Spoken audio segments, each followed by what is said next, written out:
वाहेगुरु जी का खालसा, वाहेगुरु जी की फतेह।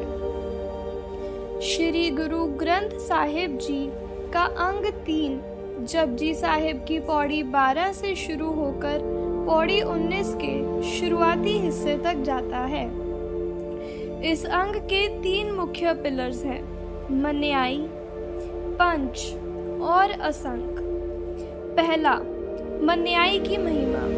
अंग 3 की शुरुआत उन पौड़ियों से होती है जहां गुरु नानक देव जी बताते हैं कि अगर कोई परमात्मा के नाम और हुक्म को मन से मान लेता है तो उसकी अवस्था कैसी हो जाती है। Mental clarity. मन्ने सुरत होवे मन बुद्ध। उसका ध्यान और बुद्धि इतनी साफ हो जाती है कि उसे पूरे ब्रह्मांड की समझ आ जाती है। No fear of death. मन्ने जम के साथ ना जाए, उसे मौत का डर या यम का खौफ नहीं रहता।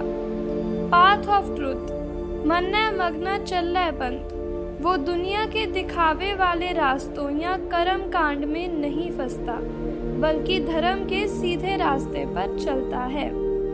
दूसरा, पंच और सृष्टि का आधार। यह अंग का सबसे महत्वपूर्ण हिस्सा है। यहाँ गुरुजी बताते हैं कि पंच ही असली प्रधान है।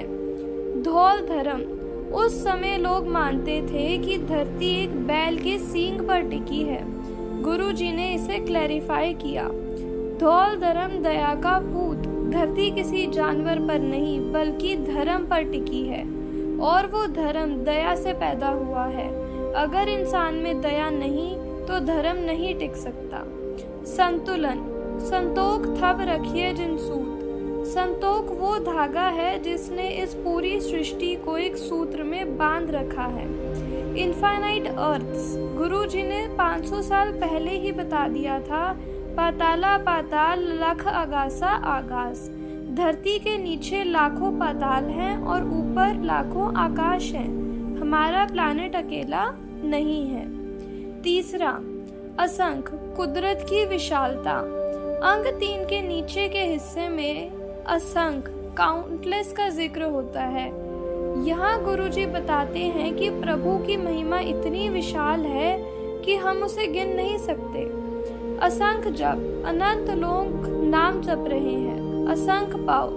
अनंत लोग प्रेम भाव में हैं। असंख पूजा। अनंत तरीके से पूजा हो रही है। असंख तप। अनंत लोग तप डिसिप्लिन कर रहे हैं। असंख ग्रंथ। वेदों और अन्य ग्रंथों का पाठ करने वाले भी अनंत हैं। अंग 3 हमें निम्रता और दया सिखाता है। गुरुजी समझाते हैं कि परमात्मा की सृष्टि इतनी बड़ी है कि इंसान का दिमाग उसे पूरा समझ ही नहीं सकता। इसीलिए सबसे बेहतर रास्ता है जो तुझ पावे ऐसा ही पलिकार। जो तुझे अच्छा लगे वही हमारे लिए सबसे अच्छा काम है। यही वो संपन्न है जो हमें सुकून देता है। वाहेगुरु जी का खालसा, वाहेगुरु जी की फतेह।